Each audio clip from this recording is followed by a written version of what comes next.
अस्सलाम वालेकुम, welcome to 10th Urdu class. Students, आज हम सबक नंबर 3 परिस्तान की शहादी की रीडिंग स्टार्ट करेंगे, जिसके मुसन्निफ हैं अशरफ सबोई।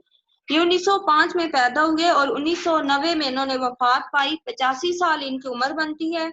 इसके आपने रीडिंग पूरी करनी है मुसन्निफ की, और इसकी स्टार्ट वाली लाइन है कि असल नाम क्या था, दिल्ली में पैदा हुए ये, और इनकी तसनीफ आपने अंडरलाइन कर लेनी है। सबक की रीडिंग पे आए, साथ साथ पेंसिल हाथ में रखिएगा। आपने मीनिंग जो मैं बताऊंगी लिखने हैं। पेज नंबर है मेरे पास 29। रीडिंग स्टार्ट करते हैं।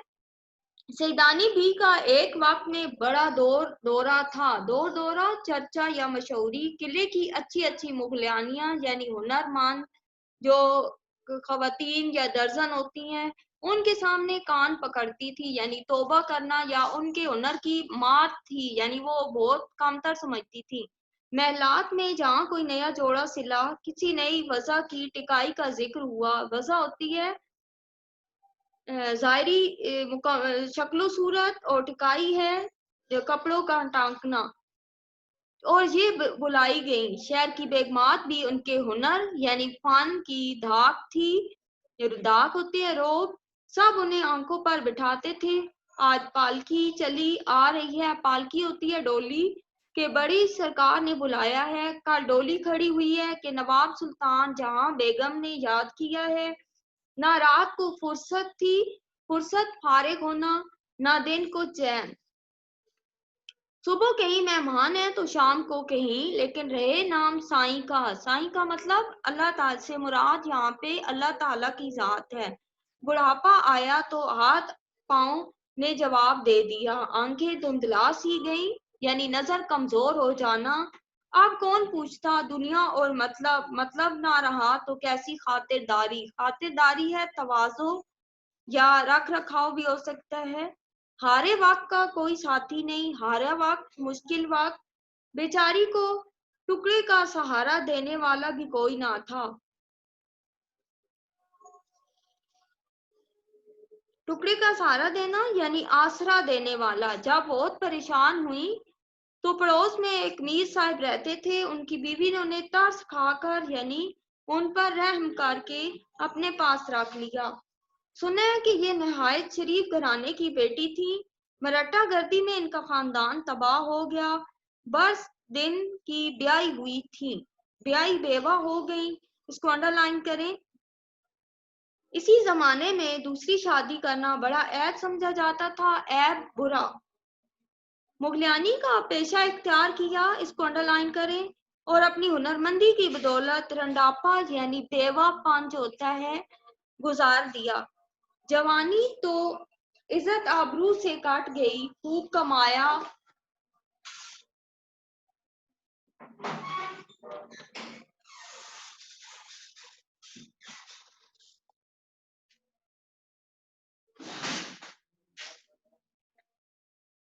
हजारों रुपए इनाम में लिए, लेकिन रखा ना जाना।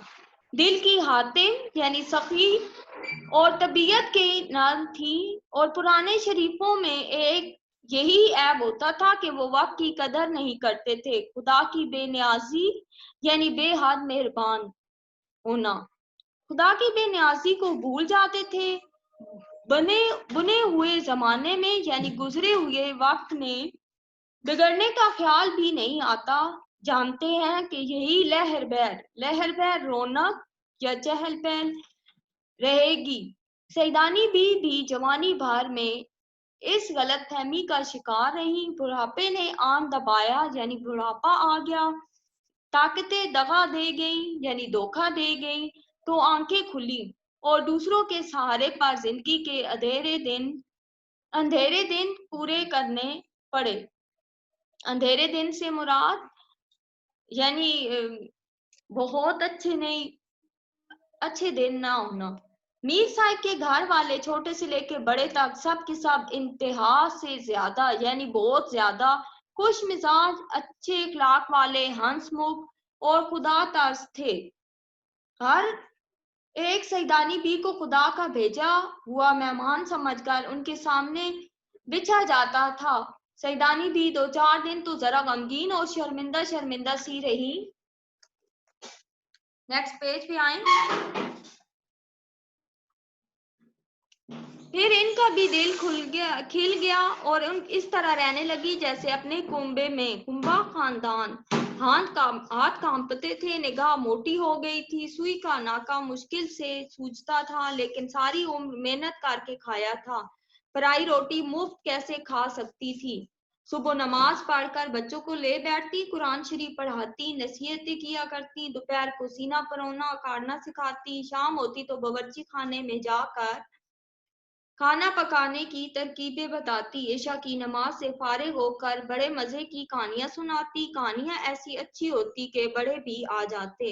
मीर साहिब उनकी बीवी दोनों खुश थे कि सईदानी बी को बच्चों की तरबियत के लिए खुदा ने भेज दिया। ऐसी शरीफ, नमाज रोजा की पाबंद, हुनरमंद उस्मानी सिर्फ रोटियों पर कहाँ मुयस्सर आती है। बच्चे ऐसे गर्विदा हुए, गर्विदा होना किसी का होकर रहना, कि दिन रात सईदानी बी के पास बैठे रहते। मशहूर था कि सईदानी बी परिस्तान में भी हो आई है। इसको अंडरलाइन करें। वहां के बादशाह ने इन्हें अपनी बेटी का जहेज टांकने यानी सिलाई करने के लिए बुलाया था और उन्होंने वहां कई दिन रहकर बड़े बड़े तमाशे देखे हैं। घर वालों को ये खबर थी, लेकिन कभी ख्याल नहीं आया कि सईदानी बी से पूछते, तो क्या बी सचमुच तुम परिस्तान गई हो? शाबाश तुम्हारा जिगरा, तुमको डर नहीं लगा? एक दिन सर्दियों की रात थी, दालानों के पर्दे पर पड़े हुए थे। दालान यानी क्या होता है? बरामदे। छोटे बच्चे लाफों में दुबके और बड़े लड़के लड़कियां अंगीठी के चारों तरफ बैठे कहानियां सुन रहे थे। लहाफ रजाई को कहते हैं। इतने में मीर साहिब की बीवी नमाज वजीफे से फारिग होकर आई। इत्तेफाक से कहानी भी अंडा शहजादी की थी। इसको अंडरलाइन करें। जब ये जिक्र आया कि कानड़े देव की जो शहजादी पर नजर पड़ी तो सूती को पलंग समेत उड़ा कर ले गया।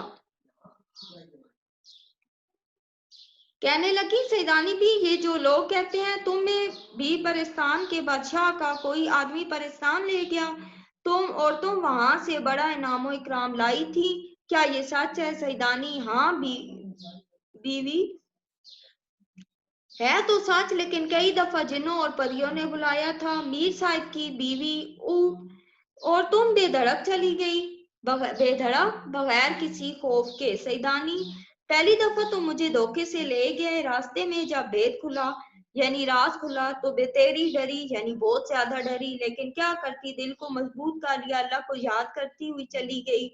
ना जाती या रोती पीटती तो क्या जाने क्या आफत आती, आफत मुसीबत। उसके बाद जब गई, हंसी खुशी गई और हंसी खुशी आई। बेगम, सदके अल्लाह अपने रसूल के, उस पर ईमान रखने वाले का कहीं बाल बीका नहीं हुआ, यानी उसका कोई भी उसे नुकसान नहीं पहुंचा सकता। परिस्तान में भी मेरी वो खातरें हुई कि क्या कहूँ। यहाँ तक हमारी रीडिंग मुकम्मल हुई। नेक्स्ट लेक्चर में हम अपनी अगली रीडिंग स्टार्ट करेंगे। ओके स्टूडेंट, अल्लाह हाफिज।